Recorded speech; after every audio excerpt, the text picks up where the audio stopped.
although there might be some mixed signals with regards to the overall economic recovery currently, there's no mixed signals when it comes to the housing market. It is absolutely on fire in the vast majority of the country, and especially here in Frisco, Texas, where I'm based, and also in Temecula, California, where my team also operates. So if you've been in the market to buy under these conditions, what are some of the steps you can take, or what are some tips I could give you to maximize the chance that your offer is going to be accepted?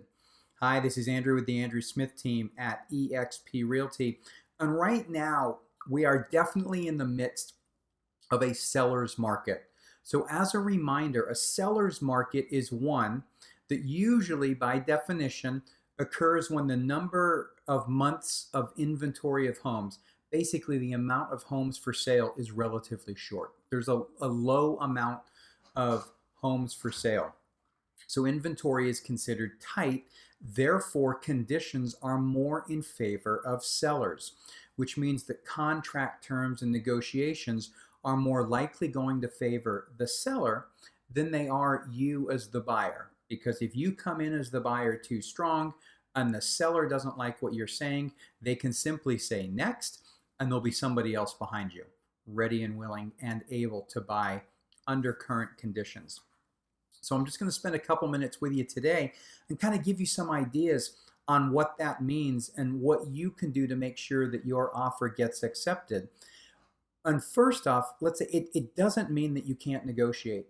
It doesn't mean that the seller's going to get absolutely everything.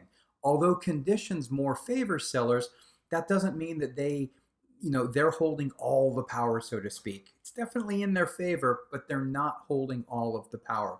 So first and foremost, let's look at price. So first thing that you need to do when you're going to be making an offer on a home is consider what price it is that you're going to offer. Now, in order to do that, you and your agent are going to need to spend a little bit of time looking at what's been going on in that given neighborhood. Have any recent homes sold? If so, what did they sell for? What were they listed for, and what did they ultimately sell for? In Southern California right now, it's not uncommon for properties to be selling $10, $15, $20, even $30,000 over what the list price was. We're not quite seeing the same thing here in Frisco, Texas, but we are still seeing pricing hold very, very close to list price. So you want to get an idea of where is that pricing at, so that when you submit your offer price-wise, you're going to be issuing the offer at a price that is agreeable or acceptable to the seller and has a good opportunity to be accepted. Now, in addition to price, you also want to work on timing. Another major component of an offer is timing. And what I mean by that is, how long is the contract term going to be? Escrow in California or title here in Texas. And in order to do that, it's a really good idea for your agent to make contact with the agent representing the seller. Ask questions before the offer is written. Find out what the seller's looking for. You can gain valuable information by just spending a few minutes on the phone up front. Does the seller are they moving out of state? Are they moving into a new home? When is the new home going to be ready? What are their plans in the interim? What type of timing are they looking for with regards to closing? Questions such as that. It may be that the seller's moving to another home and they may need to sell their existing home, and they may be homeless, so to speak, for 3, 4, 5 days before their new home is ready. It's possible that you can work out an agreement up front to give the seller that extra time after closing so that they don't have to move twice. Anything that you can do to make your offer more appealing to the seller's terms is going to work in your favor as the buyer. Also, with regards to earnest money and deposits, if you're going to write an offer, be a little bit strong on your deposit. If you're buying a home at $500,000, to use an example, don't come in with $1,000 deposit. That doesn't look very strong in the eyes of the seller. A general rule of thumb is that your earnest money deposit, your target, should be between 1% and 3% of the contract price. So $500,000 home, you would want that earnest money amount to be somewhere between $5,000 and $15,000.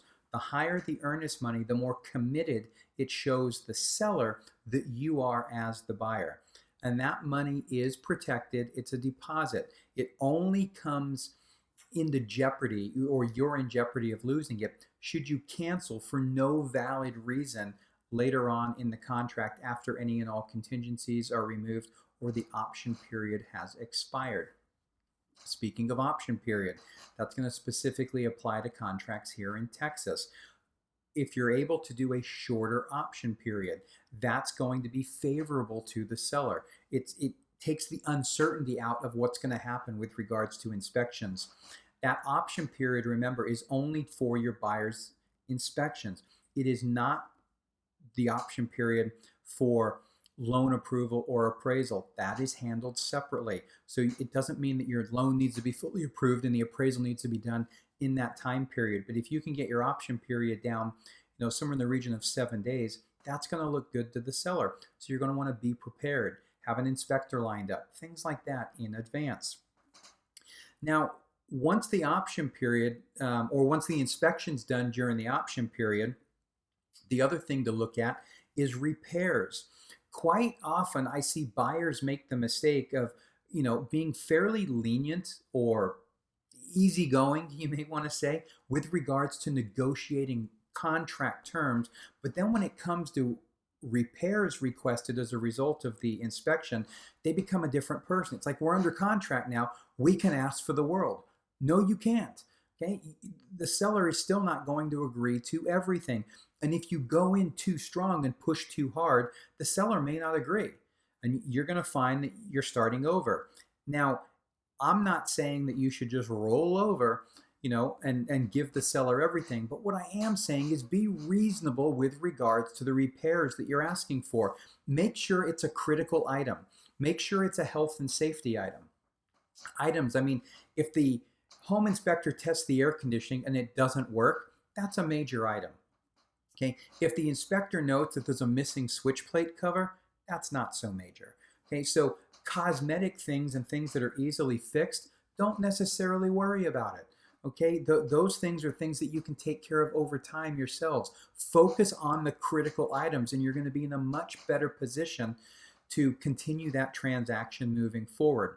And then lastly, the last tip I'd give you is consider, depending on how tight conditions are in the neighborhood that you're looking, or how competitive those conditions are, consider making some costs that may normally be a seller's in a transaction your own costs. So for instance, if you're going to ask for a home warranty or a residential service contract, typically you would ask for the seller to pay for that. To make your offer more appealing, you may want to go ahead and say, hey, we want one of these, but we're going to pay for it ourselves. We're going to make it a buyer cost. Also, it's common for you as the buyer, again, to possibly offer to cover some of the seller's closing costs, things like the seller's title insurance. There's little things like that that you can work with your agent on in order to put you in a more competitive position, especially if you're in a multiple offer situation and competing against other buyers. So those are just a few tips on a high level on what you should be looking at when preparing your offer to make sure you have the best chance of getting that accepted. If you have any questions whatsoever or would like some additional information, please reach out. My contact information is right below, and happy house hunting.